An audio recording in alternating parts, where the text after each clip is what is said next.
Already center su kari gino masih Congress na pura ani makai se state ki ruling groups tu kai kaki bunai bidui ekoi ga soi bi yeng se ba aluga afaba tawdra baja ra chu ekoi chu khangba ma changdra khanba ma chang ne ba ekoi to ri la la bra Manipur ga sana dra baja ra Manipur parja myang gi ning thunglo si thawak to bungam dra baja ra ha bi chu khanba ma chang ne ba adula Congress na Manipur thugai bani natraga BJP na Manipur thugai gi da bani hai government thugai bani hai rom da u da le ga di yaro ya ba asoi bu du khoi ithanda na ai soi bra si emit to ba aduga afaba to ra bra ha su khoi na khang ba ta ba asi gumba lak ka da ba government asida hujigi 2027 ge election asida people's Congress na claim to ri ba si la haloi ha ga di BJP na ki do butai BJP government kay do buta gaya ba Manipur si kay do buta gaya ba chum na mo claim to ri do yaroy la oy have do not ba kay do butay yes action do ko no parjamyam yeng si di voter miyam na yeng de ba si di adi di mi na di Congress na di 2027 da soy da na ko power mo halak ani haire adi la hallo haire di la oy have mo na ta ba no la oy have di yaroy La handana ba BJP government center and state Manipur sida kari tawraga masi claim to si fail uyan sige adu di Manipur ge interest kai no haina moi ubang ba masang ba madu ubang dadi soidar min hai chum moi hanjin government pai khini ba ko adu ge di center aina ba haije gi da ba si government na jiki asi ubang dra ba adu Manipur ge kai no si daka oi se BJP government buka restore to ge mathang da su ko pai ki ni haragadi Manipur kain da batawani Manipur da le ba jike free movement thok batawani aduga nungsi sana le min da batawani IDPS ki jike swastampur se pom myam gi mapum chap chana hana gumna nungsi sana madu matik chawa makhak sembi batawani aduga beli dagi akoi isna maitai singi mangki ba ko ki ba sikhi ba masi sing sigi matik chawa kamai to ruga ngamgani habdo madu ngamdaba taraba aduga hoi leriba illegal immigrants sing changsil lai hariba terrorists sing changsil lai hariba aduga drug cartel sing ayamba suman to re habising asigumbo sibu government of India state government BJP na rule to ribanina masi miyam sibu chap chana koi ka yingsim ngamla ba aduga hojik leriba immigrants sing aduga 1961 matung da lakpa base year matung da lakliba masi miyam se BJP government center and state na khandop ngamta ba masi mi chong mi khai nai te bida adu khai do raga asing bagi afoba Manipur na pamni si sini na khangla thabo on thok mon tom da moi government lapu su yai adu ngamdardi mi na hariba Congress na claim to si chumla kane ba ko asi ne ko ne u da ba si di adu na tabida ai koina phamina ba panelist miyamrak tu suni aduga ngangi ba social organization miyamrak tu suni aduga punumak asida criticize ID Manipur bu nusi jaba ma oina ina thamjere ge ngsi se kai gino hebu hojik pen de ba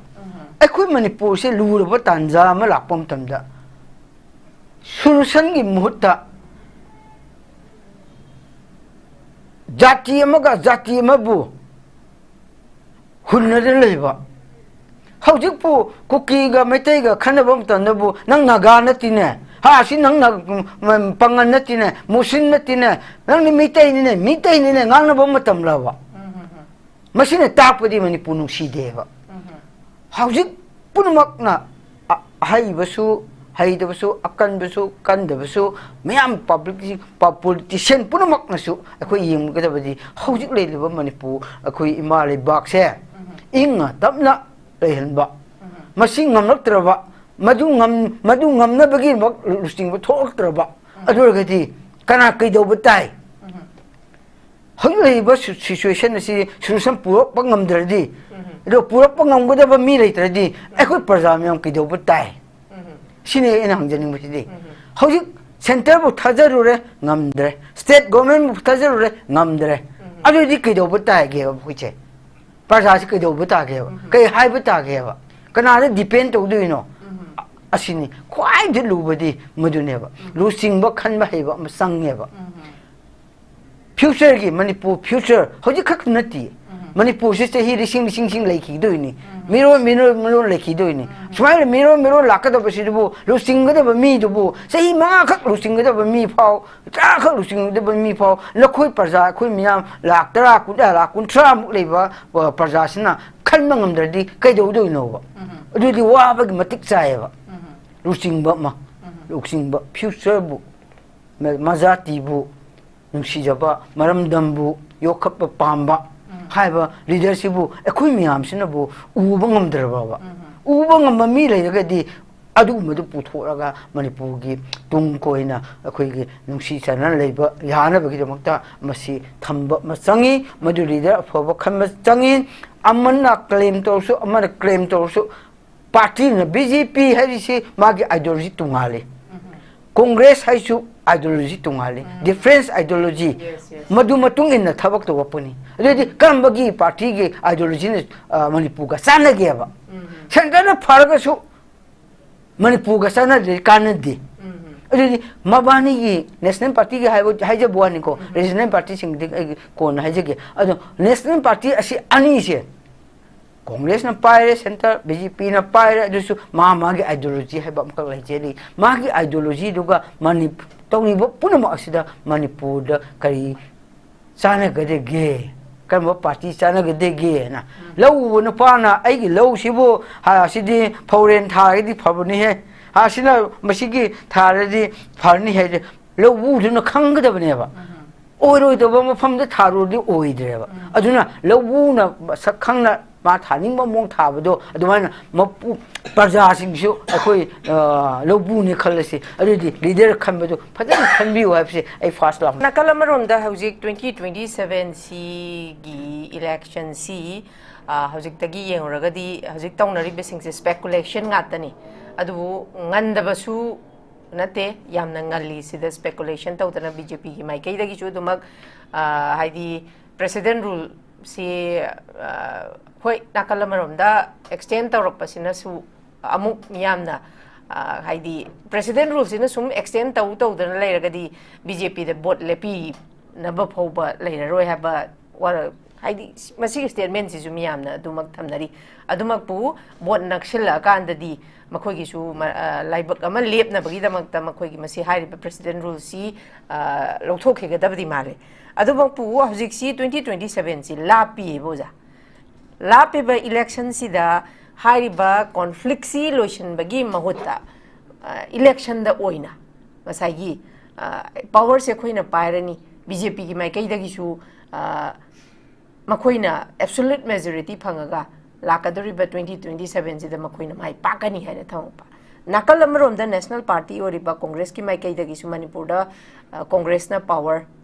lairani haiba thamakpa adugi nakal amrom da hojik si khoi miyam na lairiba sida khoi gi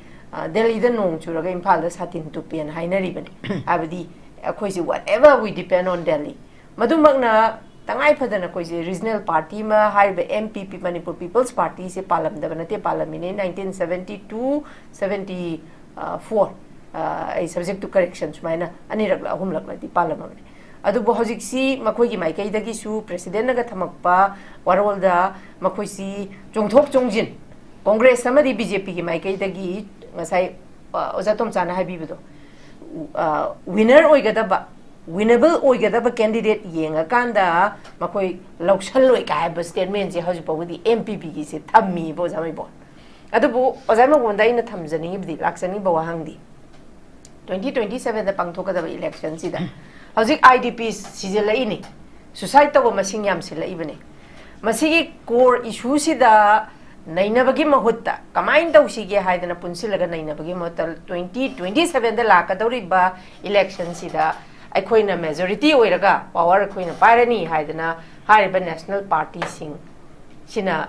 ID speculation makhoi gi statement sida miyam si amuk nainadana leireba ozasi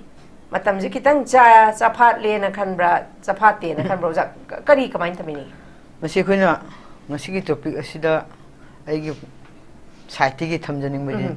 mase koi gi asigi hairiba issue ma leire leirabagi khudong saba amkhak launaraga national party hai tare ko national party ani hai si muroina INC ga BJP yes asi ani marta hojik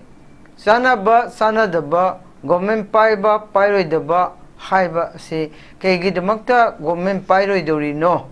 haiba se kanada haini BJP na kegi damakta mathangda hanthadoi no hantabagi maram kai dam hanthadoi no pairoidori no haiba se khoi khangmin ma change aduga kai gumba congress na muga saka paini akhoi pairani habsina kai dobadagi moina paidoi no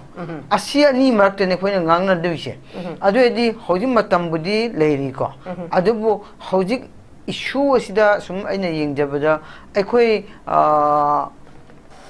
saka paiba paidaba dugi wakhalonda ojiki leiriba aina masi laktingi mamangda aina khitang point khara hana thamjige akhoi hojik leiriba manipur gida thoriba jun ge megi thatgi horaga ojik chahi ani makhai mu sangsilakaba issue asida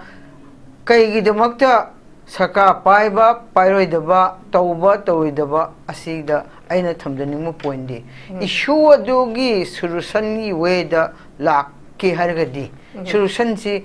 imai bem yang laikai gi kuding da leiba Manipur parja punamak parjana wari basida samdaina naba nataga na peaceful naba aduga thokliba issue conflict ani community ni sida samdaina ba hai ba matam sida madugom da sangsin da bida ki masi kai damakta masi changna bi damakta hotna daraga amagi pamanbo congress na afaba phattaba adu tawrumme aduga BJP shu muga afaba su tawe phattaba su tawe adu phattaba do puthoraga congress na BJP na congress ki phattaba mya laud leire aduga congress su BJP phattaba do laud leire masi ani launa basina hairiba solution si lakadraba Manipur da thokliba issue se congress ki asoibado BJP na sum puthораga ngangbadunda haiba community ni conflict si loigadra aduga free movement yadisi mu yarakadra yes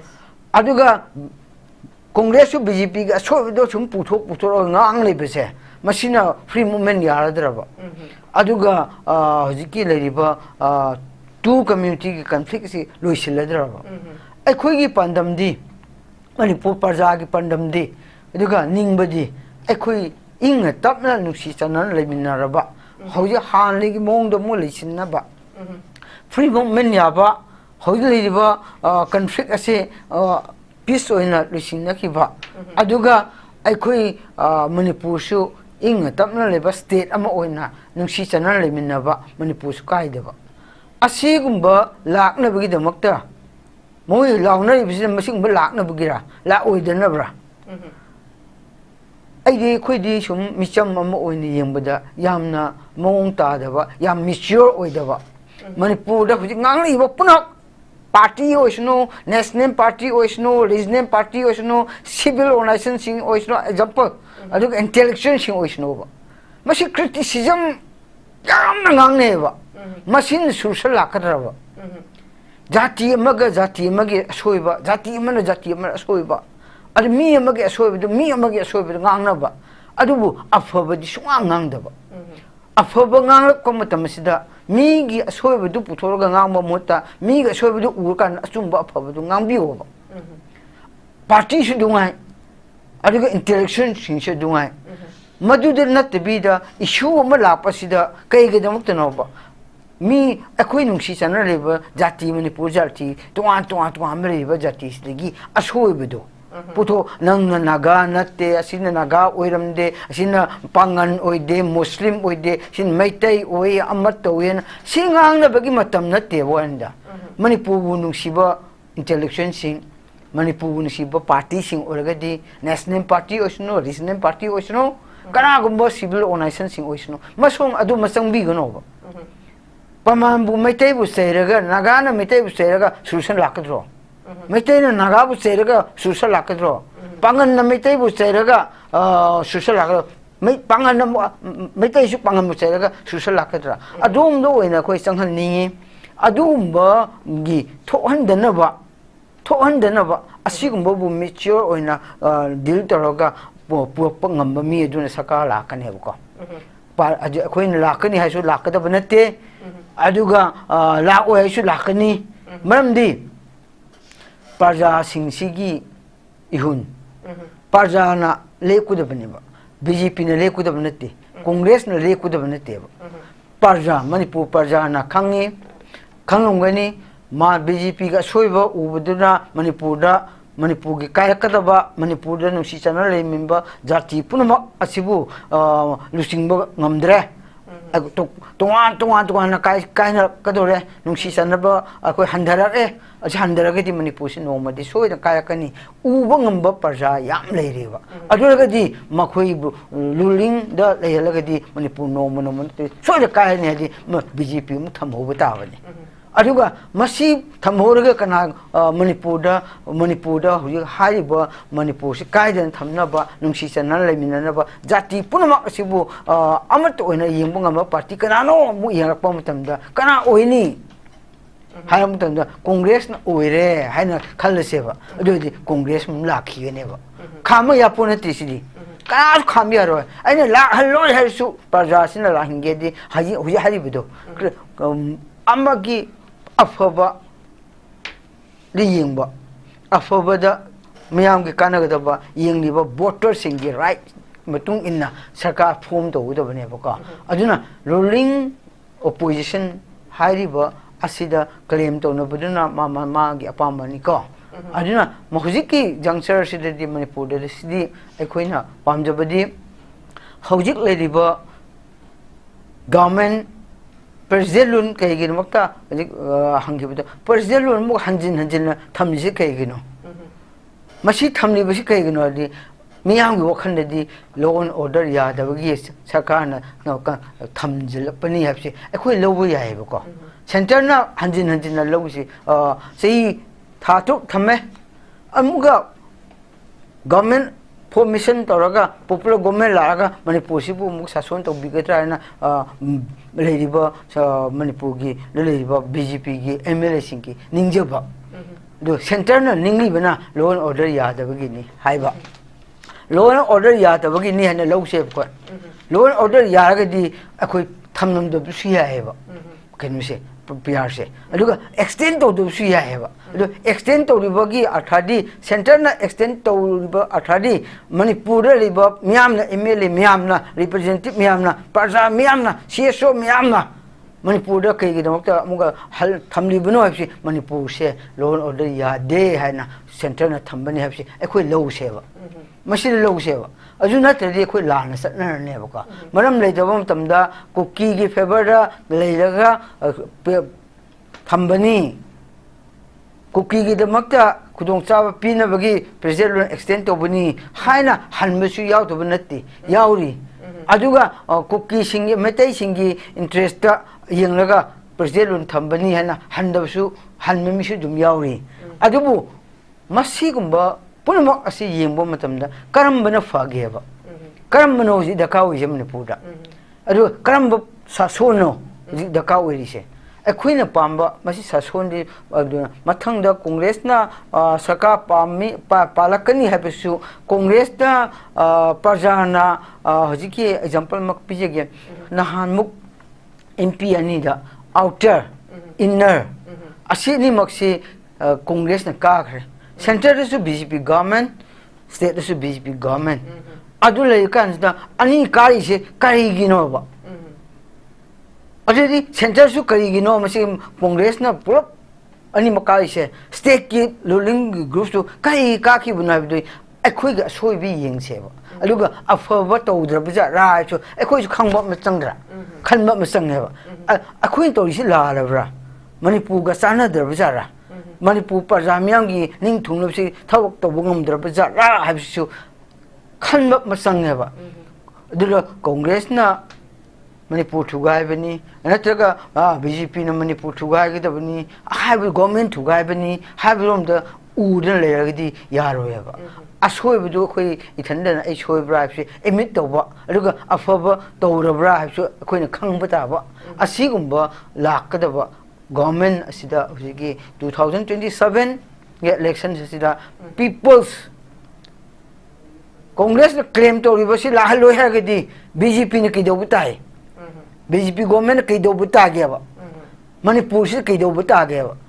ꯆꯨꯝꯅ ꯃꯣꯏ claim ꯇꯧꯔꯤꯕꯗꯣ ꯌꯥꯔꯣꯏ ꯂꯥꯛꯑꯣꯏ ꯍꯥꯏꯕꯗꯨ ꯅꯠꯇꯦꯕ ꯀꯩꯗꯧꯕ ꯇꯥꯏ ꯑꯦꯛꯁꯟꯗꯣ ꯑꯩꯈꯣꯏꯅ ꯄ꯭ꯔꯖꯥ ꯃꯌꯥꯝ ꯌꯦꯡꯉꯤꯁꯤꯗꯤ ꯚꯣꯇꯔ ꯃꯌꯥꯝꯅ ꯌꯦꯡꯒꯗꯕꯁꯤꯗꯤ ꯑꯗꯨꯗꯤ ꯃꯤꯅꯗꯤ ꯀꯣꯡꯒ꯭ꯔꯦꯁꯅꯗꯤ 2027ꯗ ꯁꯣꯏꯗꯅ ꯑꯩꯈꯣꯏ ꯄꯋꯥꯔ ꯑꯃꯨꯛ ꯍꯜꯂꯛꯀꯅꯤ ꯍꯥꯏꯔꯦ ꯑꯗꯨ ꯂꯥꯛꯍꯜꯂꯣꯏ ꯍꯥꯏꯔꯗꯤ ꯂꯥꯛꯑꯣꯏ ꯍꯥꯏꯕ ꯃꯍꯨꯠ ꯅꯠꯇꯕ ꯅꯣꯏ ꯂꯥꯛꯑꯣꯏ ꯍꯥꯏꯕꯗꯤ ꯌꯥꯔꯣꯏ ꯂꯥꯛꯍꯟꯗꯅꯕ BJP government centre and state sina Manipur sida kari tawraga masi claim tawbisi fail oihansige adu edi Manipur ge interest kaino haina moi uba ngamba masangeba madu uba ngamdadi soidana mina hai chumna moina hanjina government paikini bako adu gedi center aina haije gidabasidi government na hojiki asi uba ngamdraba adu Manipur ge kaino ji daka oise BJP government buga restore tawge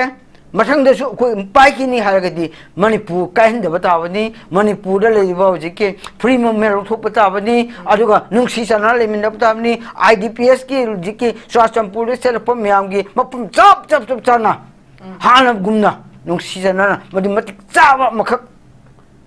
sembi batabani aduga beli dagi akoi isna maitai singi mangki ba ko ki ba sikhi ba masi sing sigi matik chaba kamai tawraga ngamgani habdo madu ngamdaba taraba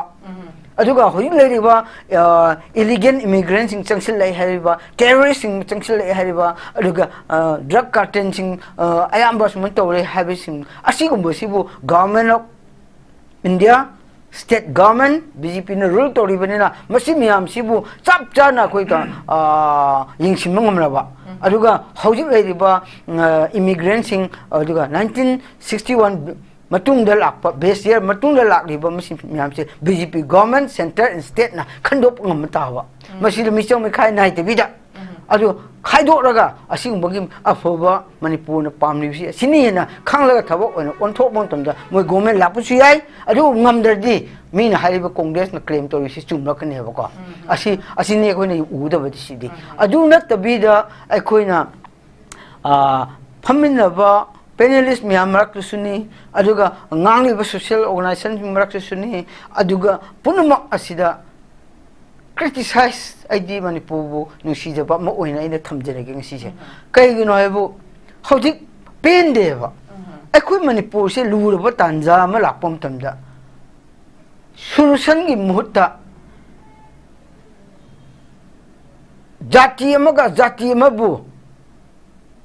hunna de leba hojik pu kuki ga metai ga khanabam tanabu nang naga natine ha si nang na pangan natine musin natine nang ni mitai ni ngang na bom matam lawa masine tapadi Manipur nung si deba hojik punumak na hai basu akan basu kan basu mayam public politician punumak na su akoi yeng ga dabadi hojik leiba Manipur akoi imale bak se inga tapna lehenba masing ngamlaktraba madu ngamna bagi lusting ba thoktraba adurgati kana kaidoba tai hoileiba situation asi solution purok pangamdradi do purok pangamgodaba mi leitradi akoi praja myam kaidoba tai sine ena hangjaning bisi hojik center bu thajarure ngamdre state government bu thajarure ngamdre adudi kaidoba tai ge buche praja si kaidoba ta ge kai haiba ta ge ba kana depend tawduino asini kwai de lubadi maduneba lusingba khanba heba masangeba future gi Manipur future hoji khak nati Manipur se hi rising laiki doini miro laiki doini smile miro lakada basidu lusingga da mi dubu sei ma khak lusingga da mi phau tra khak lusingga da mi phau lakhoi parja khoi miyam laktara kuda la kuntra mu leba parja sina khanma ngamdradi kaido doino ba adudi wa ba matik chaiba lusingba future bu mazati bu nungsijaba maramdam bu yokhap pamba haiba leadership bu ekhui miyam sina bu uba ngamdra ba uba ngam mi le ga di adu madu puthoraga manipur gi tung koina akhoi gi nungsi chana leiba yana ba gi damakta masi thamba machangi madu leader foba khamma changi amanna claim to su amana claim to su party na BJP haisi magi ideology tungale congress haisu ideology tungale difference ideology madu matung in na thabak to wapuni adi kambagi party gi ideology ne manipur ga sana ge ba center na farga su Manipur ga sana de kanadi adi mabani gi national party gi haija buani ko regional party sing de ko na haija ge ado national party asi ani se congress na paire center BJP na paire adu su ma gi ideology haiba am ka lai jeli ma gi ideology duga manipur tawni bo punama asida manipur da kari sana ga de ge kan party chana ga de ge na low na pa na ai gi low sibo ha sidi foreign thai di phabuni he ha sina masigi thare di pharni he low wu na khang ga da ne ba oi do ba mafam da tharu di oi de ba aduna low wu na sakhang na ma thaning ba mong tha ba do aduma mapu praja sing su akoi low bu ni khalasi adi leader khan ba do phajan khan bi wa se ai fast lam na thamje thank you very much Oza yamna marik chumba warol thambiri Oza Meibon dai laksar ge Oza Meibon loishal na ba tawrse Oza Meibon gi mota haidi Oza Meibon akoi makhoi gi political mileage launa ba habadi congress ta hai ga su allegation na te masi akoi gi haibam thokpani haiba adugidi BJP gi maikai dagi na chap chap spokesperson ama thokpiraga sini haibje haidaba adu pu akoi gi su channel ama thammi bani na topic ama pukhalaga khanaraga miyam da lairiba confusion se miyam na mitna na kong oina ba thamba haiba si su akoi gi thaudang la khalaga dum pukhachaba sigi matang da loishilapada ina Oza Meibon da laksaningi se Oza Meibon hairiba power haibdi adumak khange ngasi phawba miyam na hairi sini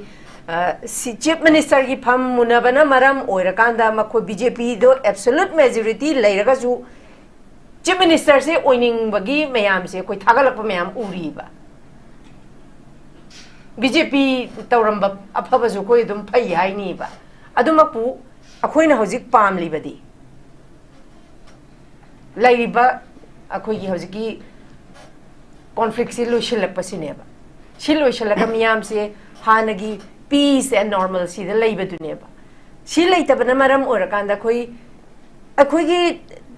decade ani gi charon suron ani gi economic se sok torabane boza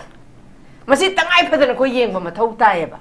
masi da BJP na soiramba congress na soiramba adu wadana haina dana leibagi mahutta habadi congress opposition lairi si suna kalamarom da ruling gi lairiba asoi basida makoi gi grievances singsi pukhala kataragadi governance ma hena mapung phan ga tori bane boza oza kari thambini masida khone ya sum tetang thamlaga matam sleitre aduna masigi issue loisinda ba si BJP ga kanaga congress ga yetna baduna loisingada banate aduga party gi ase khoi khwai lubadi manipur da hujil leiba singse aina sum ujabada akhoi napak ta base party gi harsu party napak ta ba party bu support toriba mi group singsu group khrana BJP gi leikhre group khrana mi khasu congress gi leijakre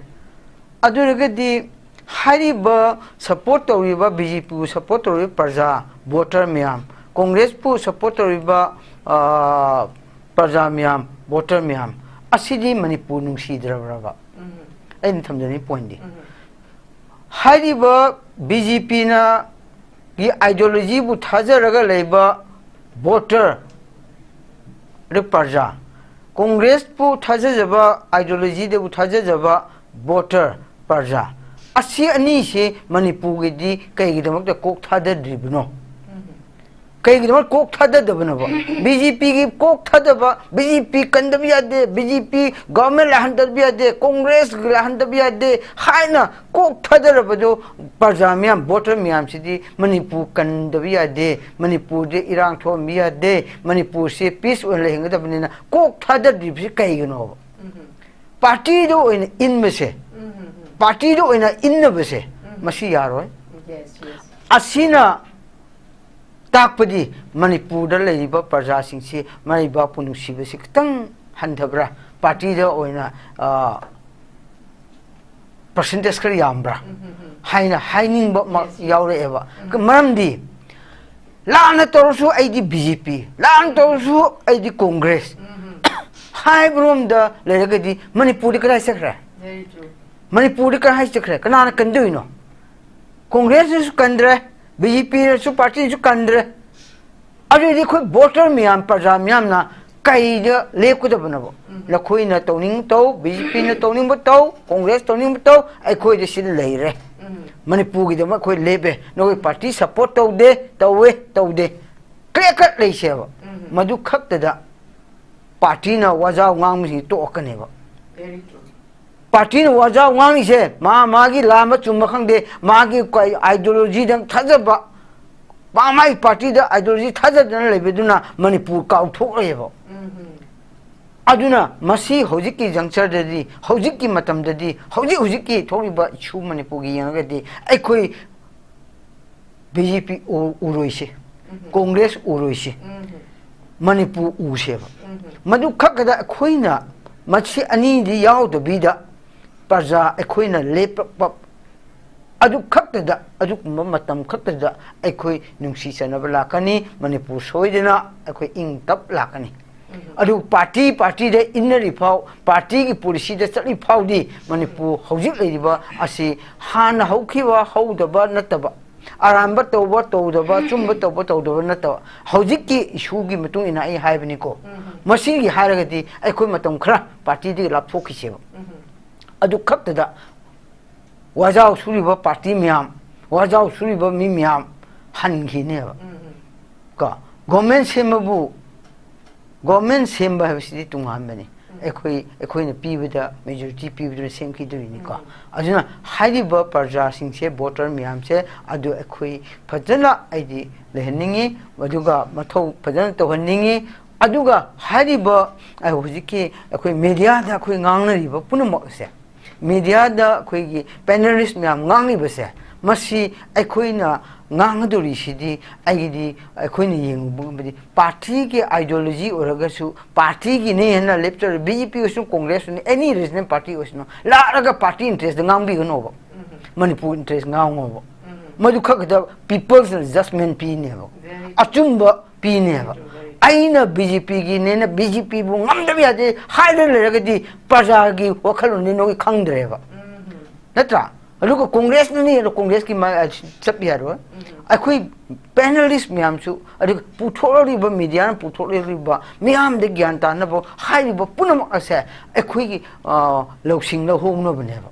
masini loksing lo kanda akhoi na asum bu de kana no na parjana khan ba ki sans do hai ba Manipur gi eri ba media sing su pukhal lakni maside akhoi ta ba mi sing su ta bhai ba ta bani ngangli ba miam se ta ba na hai di madu danger ne ba adu maru ina panelist miam ngangi punam se 100 watt ngangki bam tamda afobadul yawragadi madu inbio ba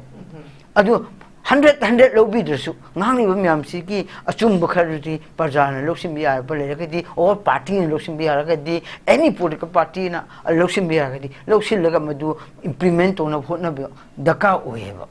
adu natabida aigi magi haina leiba matam natte aduna hojik se maru oibadi hojik ekhoina leiriba president lun central na rule toba hojik central na rule toriba state asida Manipur sida ekhoi kido batai miam na hai hojiti central da president lun le na kana halpo ki pressure pini government leba tagdi emirating togudabani adubu hoji leiter kanangon pini kana da haini na politician sing khra ngangi ba madudi moi yadi